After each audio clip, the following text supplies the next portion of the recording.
Made in China. Von der Werkbank der Welt zum größten Konsumentenmarkt und Technologieführer.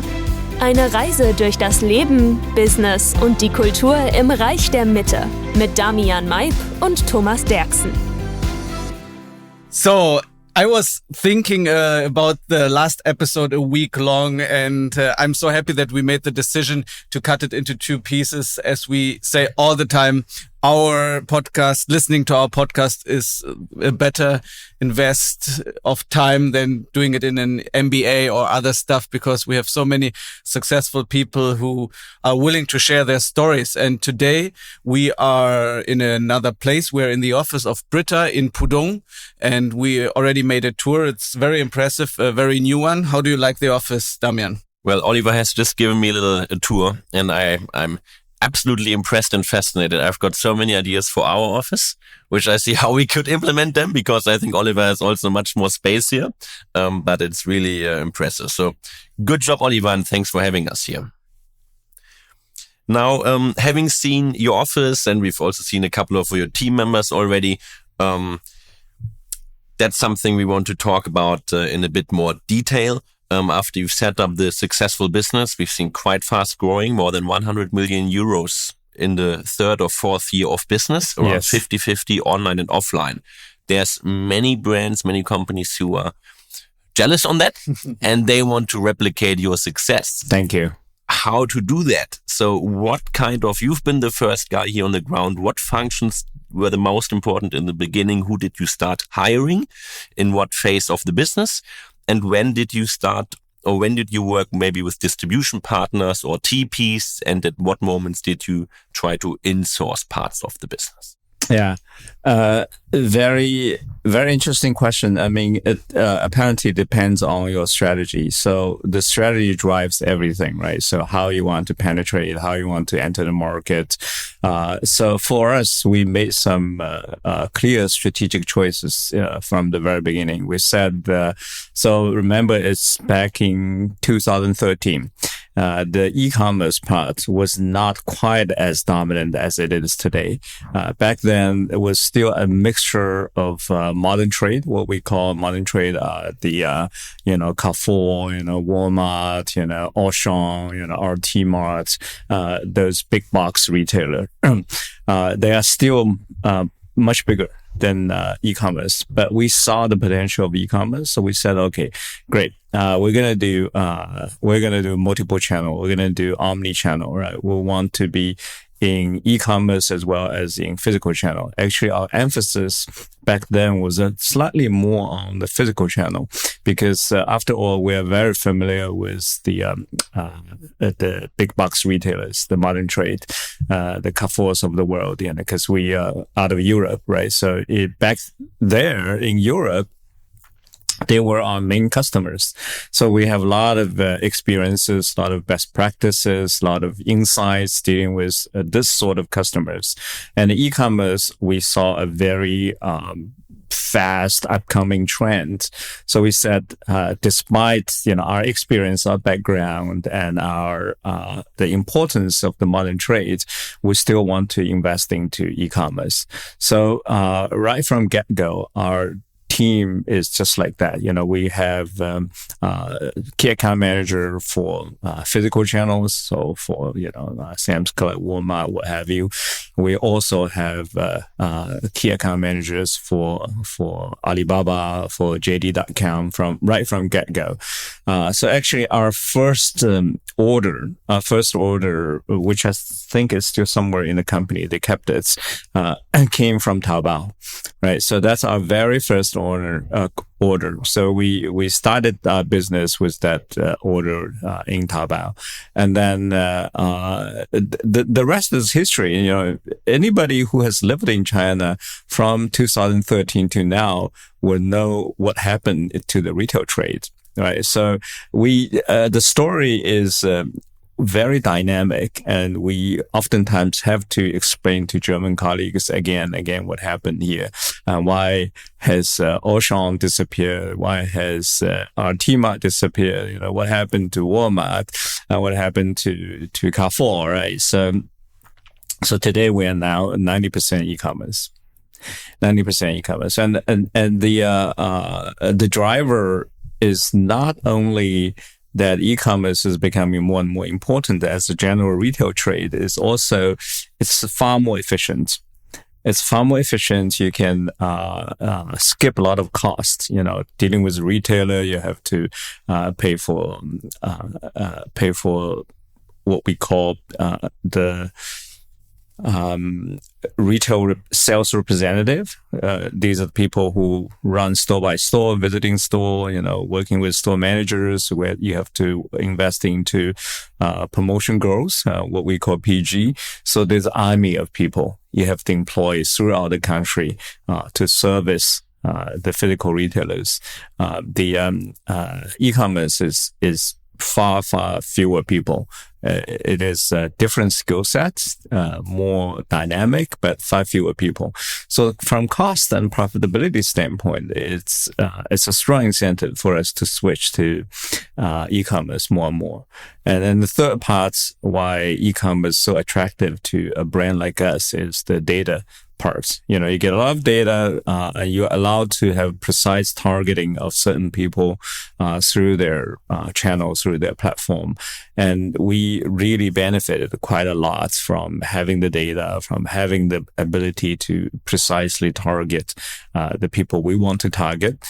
So that is multiple benefits. So there's no wonder why e-commerce is taking over the world. I mean, the COVID also putting the last nail on the coffin, I would say, during the COVID time. And everybody knows who were in China, what happened during COVID. I think it's world over. It's all the same.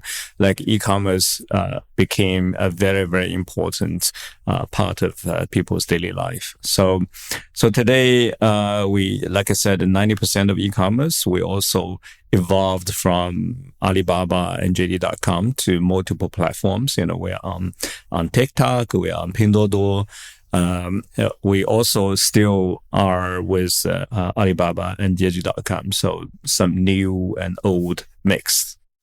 In your last answer, you had a very interesting keyword. You said explaining it to the Germans. That's what we all do all day, right? Explaining China to the Germans and explaining the German way of thinking to the Chinese colleagues.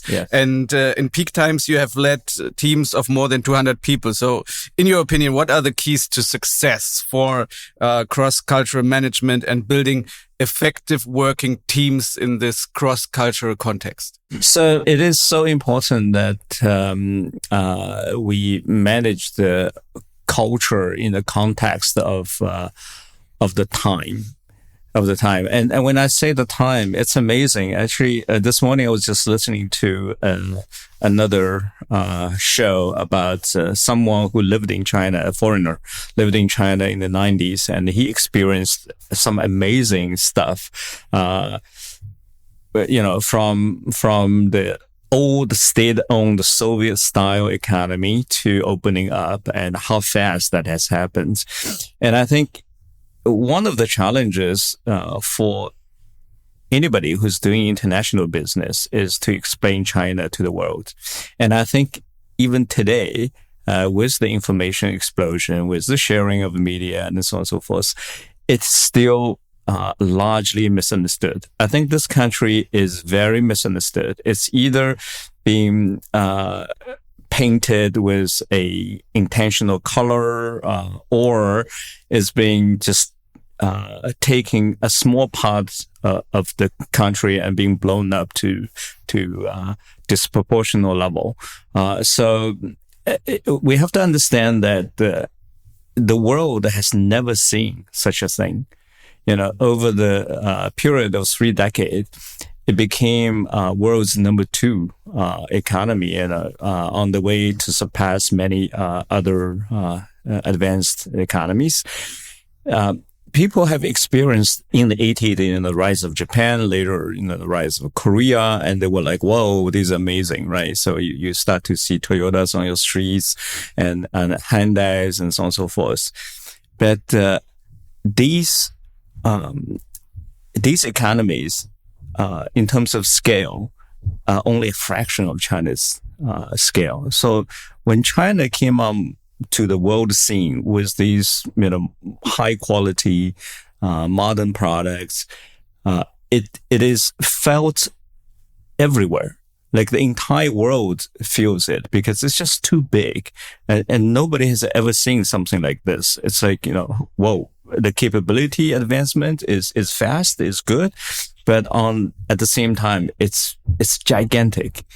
Like you have nowhere to hide. Yeah, you cannot deny, and you cannot say, hey, let me just ignore it for a while. It's just right in your face. So people react in different ways, and they are also dealing with a country that's more or less opaque.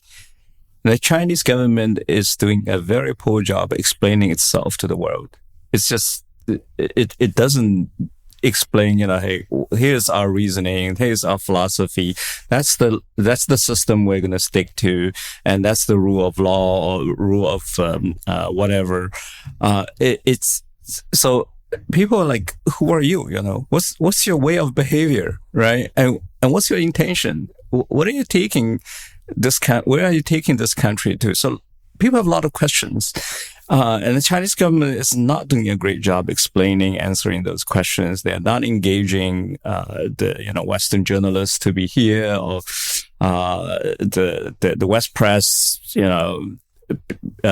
being allowed the total freedom to, really, experience every part of this country. So this is a big background. So for us, we now have to make sure that our headquarters doesn't feel the same way, and they have more information than the general public, and we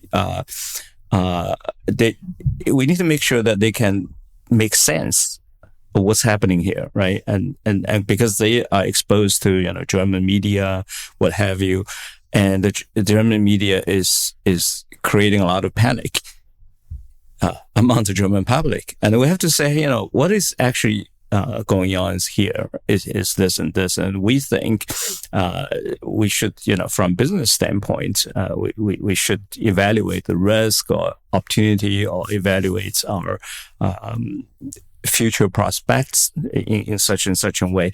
So that's a big part of our job. And I have to say, it is very unique to China. It is very unique. So anybody who wants to be a Chinese executive of a multinational company has to pay a lot of attention to this and really invest time and patience to have the communication, right? So culture, I think, is definitely another very interesting topic. But what I just said is that on top of culture, you have these dynamics between the two countries. The culture, of course, the Germans are very meticulous. They're very detail oriented. They plan from A to B in a very, very detailed way. Our first business strategy, and they ask us to produce P&L 5 years out. 5 years out, right? So, every line, the expenses, 5 years later. So we were sitting here thinking, geez, 5 years in China, you really don't know what's going to happen, right? Yeah. So that's really a pretty different mentality. In China, people the ability people give value to is agility, is the ability to adapt, is how fast you can see the new thing and come up with a new way of reacting to it. That's really the number one ability. In Germany, quite the opposite. They have quite a heavy concern with such behavior because they think this is not consistent, this is not thinking through, this is not long term, and so on. So they very much would like to tell me 5 years later precisely, what's the P&L, what's the top line, bottom line, what are the lines in between in terms of expenses, and so on and so forth. And I think there is good and bad in both. And I think the best way is probably somewhere in between. I think on the German side, it would be good for them to more and more recognize the value of being agile, the value of being adaptive, a value of opening up to new situations. I think this would be good for our German colleagues. And for the Chinese, I think it is absolutely necessary, I would say positive thing to be thinking strategically, to be thinking long term, to create consistency, not just tomorrow, next week, next month, right? So I think both culture can learn from each other. And this is why in the latest strategy proposal I presented to our CEO, I said, hey, the winning strategy is really combining the German strengths and the Chinese strengths into one, right? So we need to deliver a deliberate, strategic, goal with the Chinese agility and the Chinese, mindset for low cost. There's another thing. Chinese has a mindset for low cost and for agility. The Germans, I think more towards like, hey, long-lasting, high-quality, durable, but okay to be a little bit more expensive, right? So these are the trade-offs. So we're saying, hey, let's break the mold. Let's be consistent, be strategic, be detail-oriented, but at the same time, let's combine as much speed and agility as possible, and let's put in as much cost consciousness as possible, and that's the way to win, I think. I strongly believe everybody should learn from each other because they have merits in their own rights. So everybody should learn from each other, and that's how we come out to be a better world. It's not happening, by the way. I don't know if you ever noticed. I mean, it's not happening. People are busy accusing each other these days, but I think the opposite should be more beneficial to the world as a whole. Absolutely. Yeah.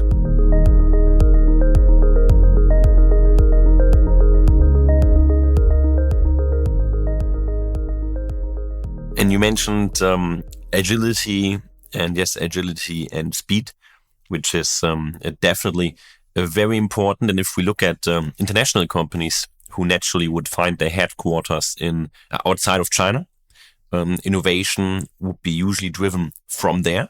Okay. But how do you see that as time to market is a race against some of the world's most resource-rich competitors you mentioned, right? Yeah. Can you provide some insights how you made this change happen and how BRITA accelerates product development and market launch to gain a competitive advantage here? Yeah. So again, a very interesting question. Most international companies come to China as a trading arm. So they just sell whatever they have available in America, in Germany, in Japan, to the Chinese consumers. But over the time, I think most of the companies go through this journey where they find themselves struggling with meeting the local demand. After a while, consumers in China, they want more and more. They're very demanding consumers here in China, right? So the speed of innovation back in the headquarters cannot catch up. And then you see the local competitors instead, they step in to say, hey, I'm here, I can do a better job understanding you and providing a better solution, right? And then the business will suffer. And the business volume will decline. And this is when the headquarters, like, what the heck is going on, right? It goes through several general managers and they were like, okay, maybe it's our issue as well, right? So we share the issue. Maybe it's not entirely, you screwing up the local business. So many companies go through a very similar movie, unfortunately. And this is, like I said, very unfortunate because this should have been learned a long time ago because it's so similar. It's happening so frequently to so many companies that people need to be more proactive. So this is what I thought in the beginning, right? So I started pitching for innovation and new products from get-go. But you know what? When you have a good time, you don't want to do hard things, right? So that's just human being. Your business is growing, and everybody's like, you're doing fine, right? Why do we invest? Why bother with new products and stuff like that? So new products are risky. You don't always succeed. And so on. So people act when you start to feel things are not going very well. And it's also true for BRITA, unfortunately. We start to see the growth slowing down. We start to see low competitors. We start to see people coming up with newer, better, fancier products. And then we're like, oh no, right? So now we are in this process.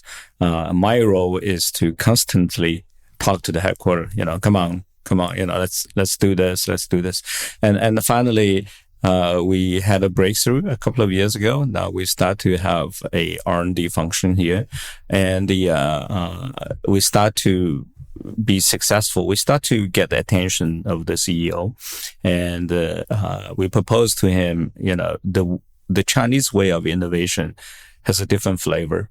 The innovation in China, you typically is leveraging a lot of partners, because China is a country where you have many, many manufacturers. You have lots of engineers working in these factories, and you can just leverage these resources, and they're very happy. They're very cooperative companies. So why not leveraging them, right? So, and they don't have a brand. A lot of businesses in China don't have a brand because they produce to the Western order. So they are happy to be a supplier. So this is the strength of China. So we said, hey, let's leverage this. Second is that we need to be agile, and we need to be cost conscious. And then the third is that let's create a global strategy that is leveraging the German strategic thinking and German design, German aesthetics, a German appetite for simplicity, and for so we're trying to combine both, and now this is being accepted quite high level. We still have to work through the organization, and the organization is not just CEO. He and his lieutenants and different functional departments in the headquarters and so on, they all have to be convinced of this strategy. So we're in the process of talking to many people, trying to convince all the functional heads to be aligned to drive this innovation. So the good news is that we already started to do new products here in China. And we are now on to the second generation of product locally innovated. And then our European colleagues took a look and said, hey, we can do some business with your product as well. So we're now becoming a global center of innovation. And this is absolutely the way we should go. China should innovate for the entire group worldwide. So we prove this by creating things. So this is also a lesson for us. It's like, in the beginning, it may all be conceptual, theoretical, strategic, lots of PowerPoints and meeting room discussion. But until you have something physical, you have something that can be sold, you have sales number behind it, it's not yet a success yet, right? So we are on a very positive way. We have showcased that we can do things fast, cheap, decent, high quality. We have shown them that the product we created here can be sold worldwide. So that is, I think it's a pretty positive change. Yeah, we're not done yet. We still have a long way to go, but it's a good start. As in the most areas of life, you cannot be successful on your own, right? This is especially true for doing business in China. You have to work with agencies for sales, distribution, marketing, and so on and so on. And a lot of listeners and business partners are always asking the question, is it better to work with the big, well-known agencies, or is it a better choice to work with smaller boutique, but maybe more, as you said, like doing it the Chinese way, more fast, more, the speed is higher. They're more agile in their thinking. So what is your approach to this question? Yeah. So So we obviously work with a lot of different partners. I just mentioned earlier that even in product innovation, we work with partners. So it's case by case, but a general rule is that bigger, better known is not necessarily more suited to you. So we have to be very smart in picking the right partner, right? So from a supplier product innovation standpoint, there are many criteria we consider. We need them to be very high quality because after all, we are German brands. We have German appetite for quality, which is quite high.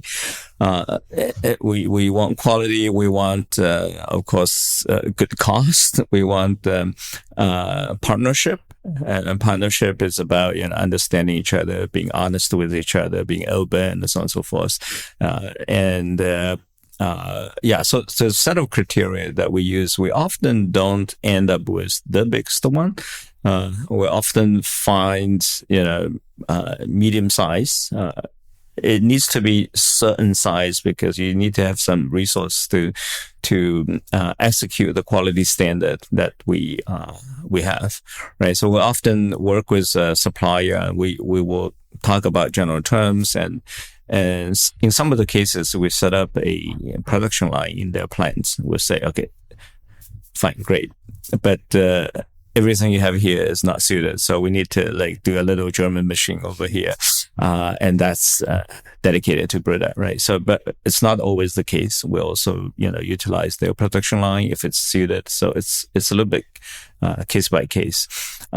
It's also different from let's say marketing partners, distributors, and so on and so forth. So in every area, we need to be very clear about what you want, right? What you need, what do you want to achieve, and what price are you prepared to pay?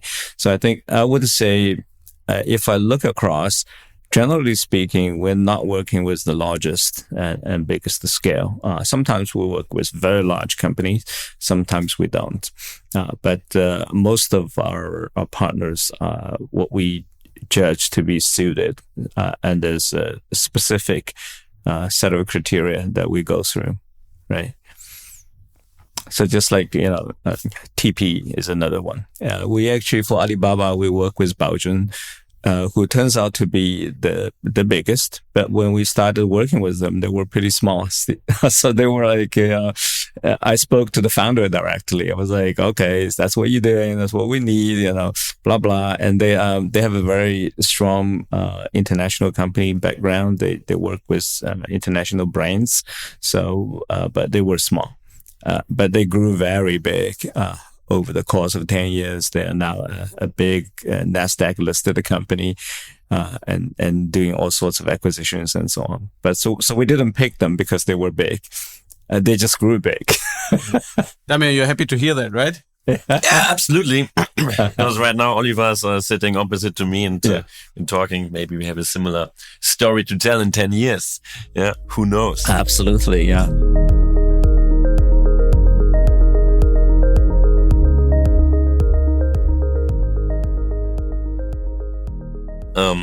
Talking about TP, talking about e-commerce, let's talk a little bit about the e-commerce platforms in China, especially those where you are online, which is most of them, most of the relevant ones. So what is your e-commerce channel split at the moment, and how do you maybe prioritize them, and how do you see the role of each of the different platforms like Tmall, JD, and Douyin, so the TikTok? Yeah. Absolutely. So if you look at the e-commerce dynamics, it's really amazing. I mean, on major platforms, you were right. There are 4 right now, but look underneath. Over the years, they have created Tmall International. That's his cross-border business. JD International. So even just the international part of their business is very substantial, right? So TikTok came on board, Pinduoduo came on board, and so on and so forth. So it is a lot of dynamics, so you have to analyze and decide what to do, and so on and so forth. And we have good experiences, and we also have lessons that we learned. So today, our channel is still mostly Alibaba, so Tmall and Taobao, Alibaba and JD.com. But we have a sizable TikTok business, and we also have a growing Pinduoduo business, and they're all very different. So if you look at just these platforms, it's quite obvious that Alibaba, JD.com, the two, let's say, traditional giants, they are losing traffic, and this is it's been going on for a while. It's not a secret. Everybody knows that they're losing traffic. And to e-commerce platform, traffic is everything. It's really the lifeblood of the platform. So they, because of that, they are struggling a little bit. So, I have not really seen a great strategy that has been clearly articulated, for their own future. Right. So JD is doing, aggressive pricing and so on and so forth, but they're traditionally known for fast delivery, better service, authenticity of the products and brands and so on and so forth. But they're now into price war, and that is a reactionary tactic, I would say. Alibaba does not even so much focus on pricing, so it's still doing its own thing. And then, in my opinion, in the new era where TikTok and Pinduoduo up and coming, and they're growing, these two traditional platforms, they need to have a new strategy. They need to say, hey, here is how we view ourselves in the new world of more competitive, more dynamic e-commerce platform. So Pinduoduo is very, very interesting, though. Pinduoduo, when Pinduoduo came on to the e-commerce scene, everybody was doubting, was like, hey, do we need another e-commerce platform, right? We already have Taobao, we have Jingdong, we have JD.com, and that's enough, right? We have everything we need. And then Pinduoduo basically set up, and I was talking to some earlier employees of Pinduoduo. They also went through some evolution, right? But if now you take a look back at their strategy, it's very interesting. They basically said, look, great, you have Alibaba, you have JD, but all you guys are becoming a big company. You're getting very complicated. You're putting layers and layers of cost and complexity into your operation. And I see an opportunity where I run a very simple, low cost platform that offers the greatest value. So think Walmart, right? I think when Walmart started to do retail, there were retailers in the United States, right? People were happy buying stuff, right? But Walmart said, hey, no, but you're not offering the extreme value that we can, right? So Pinduoduo is very much operating on that principle. So Pinduoduo is taking advantage of these two giants being too complicated, too big, too costly in their operation, and start to do a very simple thing. If you look at their structure, you look at there are other things, their corporate culture and so on and so forth, that allow them to be the most efficient and lowest cost. And they're making money. They're not doing the low price strategy by losing money. They're actually profitable. So I think it is very interesting that the guy Huang Zheng, right? He saw the opportunity and he executed a very strict strategy to create this space. Now, it is, if I'm not mistaken, it is number 2 in GMV, only after Alibaba, and it's getting closer. Alibaba is coming down, it's going up. So that's super interesting. TikTok is another story, though. TikTok basically has everybody's eyeball. It's just it's a platform that people spend hours and hours on. every day, right? So their strength is really traffic. Everybody's losing traffic to TikTok. So they said, hey, how do we monetize this traffic? So they came up with this e-commerce strategy that is based on live streaming, based on content, and so on and so forth. So it's a very different strategy. I think they are obviously being very successful, growing fast, and so on, but they also have their issues to work through, which is, I think, Damien, you will know very well, right? High cost, complexity. It is always hungry for new content, and right. So it's a beast that you have to feed continuously new, fresh content, and it can exhaust a company that does not have enough resource. So they need to find a solution there in that area.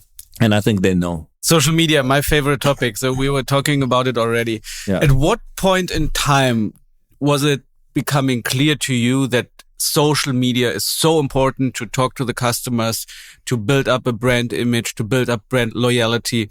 And how is your social media strategy nowadays? Yeah. So we actually, I would say we saw the importance of social media almost from get-go, because the new generation, the new digital generation, it's not very effective by doing traditional media. We did some traditional media. Even today, we still do some brand building, videos and so on and so forth. But majority of our marketing budget goes into Xiaohongshu, the Little Red Book, where people, the KOL, the KOCs talk about their experience, their product story, their discovery, and so on and so forth. So that's a pretty big part. We also invest quite a bit into Douyin, where we create video for people to consume, to kind of in a more entertaining way. Right. So social media is important. The challenge with social media is, of course, how do you always have fresh, authentic, raw material? And that's the thing, right? So, because, oftentimes corporates will make things stale in a way, in a speed faster than you think. Once it's part of somebody's job, then he or she start to just write similar stuff day in, day out. So I think that's the challenge. You really need to. Social media is not an easy thing. A lot of people are doing it, but they're not doing it in a great way. So yeah, it's a whole lot to invest on. You can really spend a lot of time on how to do the best content. Right. So today in China, just so you know, in the short video, the live streaming is very common. Very common. But the thing is that it puts a lot of stress on people, on companies' resources. If you want to do it well, you really have to dive in. You really have to, build up the live streamer, she or he, how they behave, what they talk about, what sort of demo, how they interact to the audience, and so on and so forth. And it's difficult to have high quality every second, let's just say, right? So I think from scale standpoint, China is there for content and for social media, but from quality standpoint, I think there's a long way to go. And sometimes I do wonder, does it make sense to scale back and have better quality than to have, such a widespread of all the content, but, hey, sometimes the quality is not really up to, scrutiny, let's just say. So, but, so interesting choices, it's a fast changing landscape, right? When it comes on board, you're like, do you do content or you don't? If you do, how do you do it, right? So do you set up a team in-house to create content 24/7? Do you contract out? If you do, then how do they understand our company's philosophy, our product, the insights about drinking water, is because every product has layers and layers of meaning you can dig into. And I would say, generally speaking, I'm happy that we are on the trend. We are creating a lot of content. We are being seen, being felt, and most of the time we're doing a pretty good job, I would say. But I'm thinking this sort of media really gives the opportunity for you to dig very deep, to explain, for a very simple question: what is good water? Right? And why do you drink? This heated discussion, 农夫山泉 versus Wahaha, two bottled water companies, and people start to pay attention. It's like, oh, they're different waters, but what makes a water a good water, right? So, and why people in Germany prefer different kind of water than in China, and why do Chinese people drink warm water, and do they stay on this habit, in the future, right? Are they changing? So there's a lot of very interesting topics for you to think about. Also, if you think about 1.4 billion people drinking boiled water, and think about the energy consumption, and think about the CO2 related to that part, you'd be like, a simple habit have a huge impact on the environment, on the global warming, right? And it's interesting. We were talking about plastic bottle and how they break into pieces and into microplastic and get consumed by human through things like fish and so on and so forth in our food chain. So you can really take the topic very deep, and you can really start to engage some thoughtful discussion, right? So I think you can't do this to everybody in the social media audience, but some opportunities I think it will be ideal for such deep level discussion, and I think the social media content itself is now pretty wide, but it's not deep enough. And we need to sort of build the depth, right? So that's the challenge, I think, for many companies, really. They're doing very shallow stuff. They're like, this machine heats, this machine cools, it looks nice, it uses platinum, and so on and so forth. It's very shallow, really. I mean, every machine has a soul. And what's that soul? Right.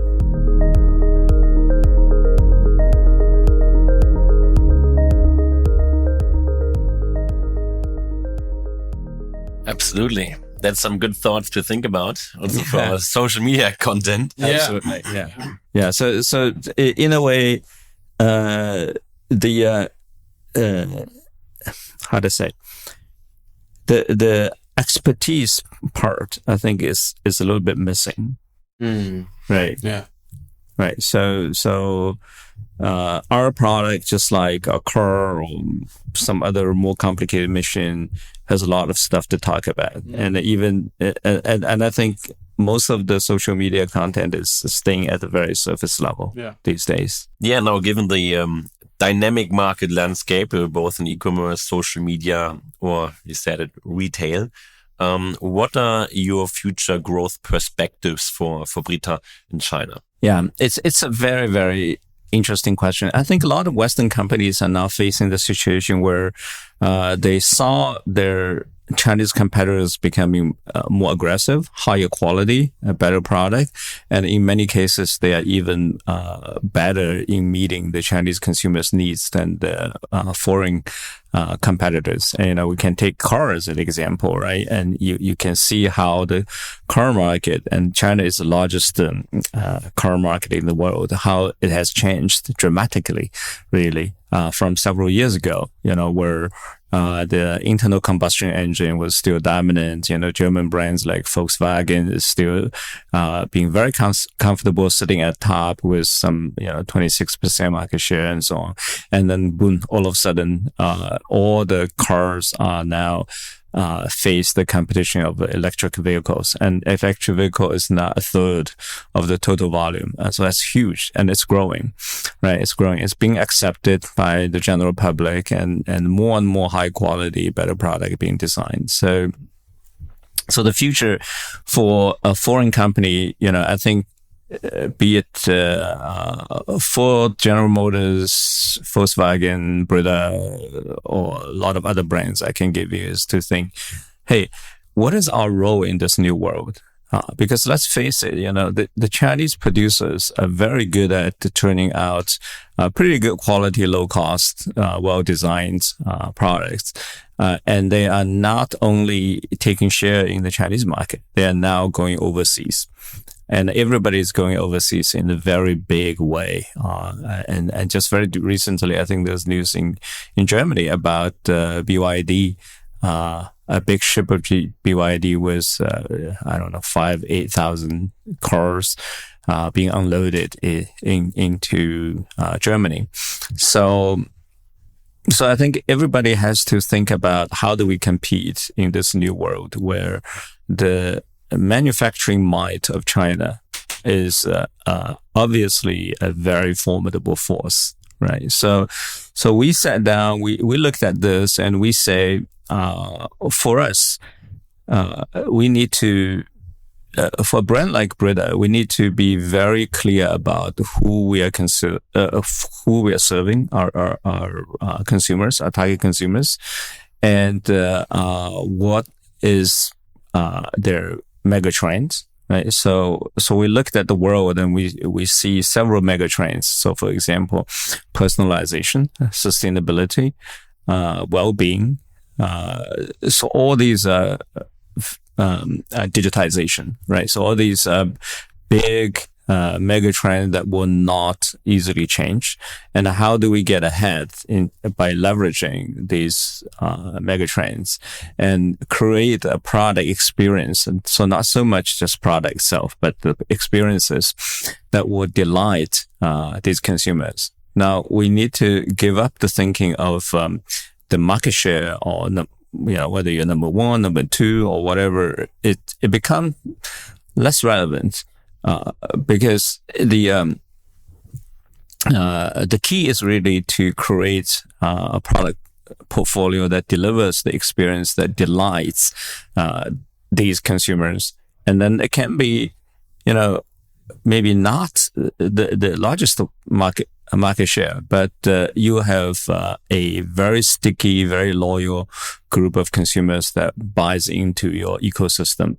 So we're not just talking about one product, we're talking about different products, because in the area of hydration, you can have a product in the kitchen, you can have product that you take with you when you go to the gym, you can have a living room solution, maybe. So drinking water itself can be an ecosystem of different products. And you go through, you have different needs when you are single and you get married and you have kids and so on. So we think, we will have to be more strategic. And by strategic, I mean, really think deep and think hard about these mega trends that will take the human being forward, right? In the area of drinking water, in the area of general lifestyle, and then bet on those mega trends. And I think our advantage is that our Chinese competitors probably don't think that much about mega trends. They typically have the burden of a big factory having to be filled with capacity, right? So, and they worry about the volume and next month's next promotion, sales. And I think it is, then for us to take the advantage of this long-term thinking, that we can work with our German headquarters, and then, systematically, create product towards that vision that we have jointly created. So I think this is, in my opinion, this is probably the way to compete in the new world that will be much influenced by Chinese. I think I can't remember last time if I talked about the China as being the super manufacturing power, accounting for a third of world's industrial output. So that's like one country accounting for 1/3. And in certain categories, like shipbuilding, for example, and China builds 50% of the world's ships. So it's absolutely amazing when you think about it. And you, as a competitor, you have to be smart about not getting in the way of that machine, right? So you have to be, if you want to be successful, you have to be thinking about, creating experience, being strategic, being differentiated. These things are absolutely critical.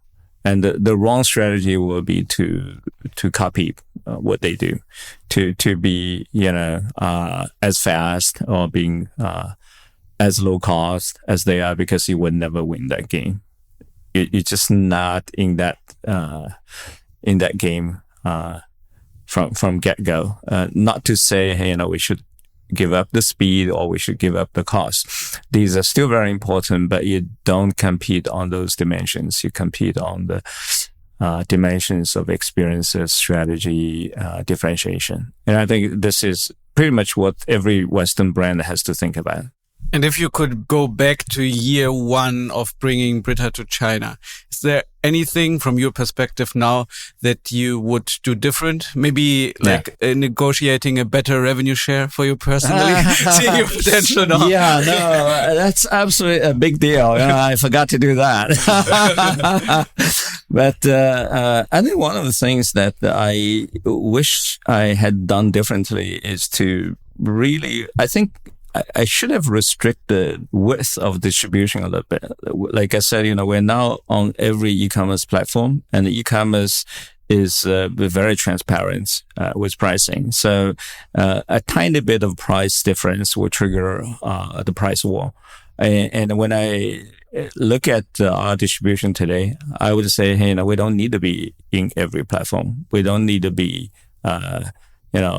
creating so many stores, right? So we probably would have been better off just being very choiceful, right? So once you are there, though, stepping back is very hard.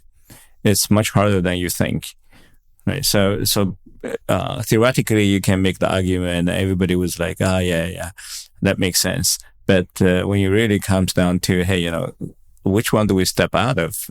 Right? Yeah. It's a damn hard question. So we're a little bit in that process, and there's a whole lot of people to convince, and it's a painful process, because stepping out means, you kind of give up certain market. There's a little bit of sales going through still, right? Why do you give up? So, but it creates complexity. It creates cost for the company.